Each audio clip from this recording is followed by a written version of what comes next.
پاکستان میں پچھلے ہفتے مارکیٹ میں کاروبار کے آغاز کے پہلے ایک گھنٹے میں ڈالر کی قیمت میں 15 روپے کی کمی واقع ہوئی، تاہم بعد میں اس نے ریکور کیا اور انٹراڈے کے کاروبار نے اس کی قیمت میں 5 روپے کا اضافہ ہوا۔ پاکستان میں گزشتہ ایک سال میں ڈالر کی قیمت میں بڑا اضافہ دیکھا گیا اور گزشتہ مالی سال میں ڈالر کی قیمت میں 80 روپے کا اضافہ ریکارڈ کیا گیا تھا۔ تاہم منگل کے روز مارکیٹ میں ڈالر کی قیمت میں ہونے والی کمی کیا مارکیٹ کے اصولوں کے مطابق ہے یا قیاس آرائیوں پر مبنی تھی، کیونکہ پاکستان میں گزشتہ ایک سال میں مارکیٹ میں ڈالر کی قیمت پر سٹے بازی کی اطلاعات بھی سامنے آئی ہیں۔ پاکستان میں ایکسچینج ریٹ کی کاروبار سے وابستہ افراد اور مالیاتی امور کے ماہرین کے مطابق ڈالر کی قیمت میں ہونے والی کمی کی وجہ فی الحال طلب میں کمی ہے، تاہم وہ آئندہ دنوں میں زیادہ بڑی کمی کے امکان کو مسترد کرتے ہیں۔ سوال یہ ہے کہ اب تک ڈالر کی قیمت میں کتنی کمی ہو چکی ہے، تو اس بات کا اندازہ اس چیز سے لگایا جا سکتا ہے کہ 11 مئی 2023 کو ڈالر کی قیمت 298 روپے پر چلی گئی تھی، جس میں اب تک 23.5 روپے کی کمی واقع ہو چکی ہے۔ یہ سوال بھی توجہ طلب ہے کہ کیا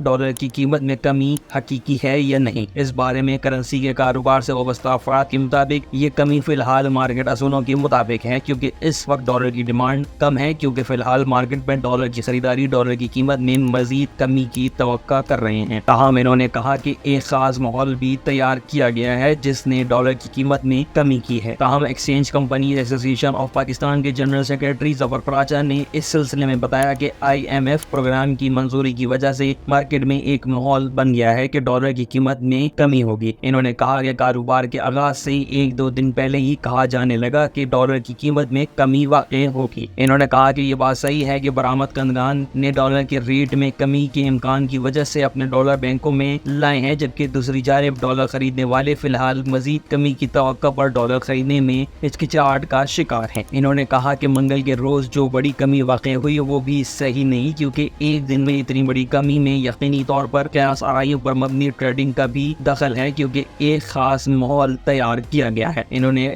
مزید کہا کہ زیادہ کمی اور اضافہ سرمایہ کاری کے لیے بھی اچھا نہیں ہوتا، جو مارکیٹ کے اعتماد کو مجروح کرتا ہے۔ معاشی امور کے ماہر محمد سہیل نے اس سلسلے میں بتایا کہ جب یہ کہا جا رہا ہو کہ 1 ارب ڈالر IMF سے آ رہے ہیں اور سعودی عرب اور متحدہ عرب امارات سے بھی ڈالر آ رہے ہیں، تو ایک خاص ماحول بن جاتا ہے جس کی وجہ سے ڈالر کی قیمت میں کمی واقع ہوئی۔ محمد سہیل کا کہنا ہے کہ جو لوگ اس بات کی توقع کر رہے ہیں کہ ملک ڈیفالٹ کر جائے گا اور ڈالر بہت اوپر چلا جائے گا، لیکن جب IMF پروگرام کی منظوری کے بعد یہ امکان کم ہو گیا ہے تو لازمی طور پر اس کا اثر ہوا ہے، اور جو لوگ ڈالر لے کر بیٹھے ہوئے تھے وہ ڈالر نکال رہے ہیں، جس کا اثر مارکیٹ میں ڈالر کی قیمت پر ہوا ہے۔ ان کا کہنا ہے کہ جبکہ دوسری جانب ابھی خریداری بھی نہیں، کیونکہ لوگ ڈالر کی قیمت میں مزید کمی کی توقع کر رہے ہیں۔ یہ سوال بھی قابل ذکر ہے کہ کیا ڈالر کی قیمت میں کمی کا رجحان برقرار رہے گا یا نہیں۔ پاکستان میں ڈالر کی قیمت میں ہونے والی بڑی کمی کے مستقبل میں برقرار رہنے کے بارے میں مالیاتی امور کے ماہرین نے اسے مسترد کرتے ہوئے کہا کہ ڈالر کا ریٹ 270 اور 280 کے درمیان متعین ہو سکتا ہے۔ محمد سہیل کا کہنا ہے کہ IMF کی شرائط کے تحت درآمدات پر پابندیاں ہٹ چکی ہیں اور ڈالر کی طلب میں آنے والے دنوں میں اضافہ ہوگا، لیکن کیونکہ IMF سے پیسے مل جائیں گے اور سعودی عرب اور متحدہ عرب امارات سے بھی پیسے آنے کی توقع ہے، اس لیے امکان ہے کہ ڈالر کی قیمت 270 سے 280 کے درمیان رہنے کی توقع ہے۔ مالیاتی امور کی ماہر ثنا توفیق نے اس سلسلے میں کہا کہ اوپن مارکیٹ اور انٹر بینک میں ڈالر ریٹ کے درمیان کم فرق رہ گیا ہے، جس کی وجہ سے اب ڈالر انٹر بینک میں آئیں گے اور دوسرے ذرائع بھی ڈالر لائیں گے، اس لیے سپلائی سائڈ بہتر ہو گئی ہے۔ تاہم دوسری جانب ڈالر کی طلب بھی بڑھے گی، کیونکہ درآمدات پر پابندی ختم ہو چکی ہے اور اس کی ڈیمانڈ میں اضافہ ہوگا۔ ایکسچینج کمپنی ایسوسی ایشن آف پاکستان کے صدر ملک بستان نے ڈالر کی قیمت میں مزید کمی کی توقع کا اظہار کیا۔ ان کے مطابق IMF کے پیسے آنے کے بعد امکان ہے ڈالر کا ریٹ 250 روپے تک آ جائے۔ تاہم محمد سہیل نے اس امکان کو ہونے کی توقع کو مسترد کر دیا اور کہا کہ آنے والے دنوں میں ڈالر کی ڈیمانڈ بڑھتی ہوئی نظر آئے گی، جس کی وجہ سے یہ ریٹ 270 سے 280 کے درمیان یہ ٹریڈ کرے گا۔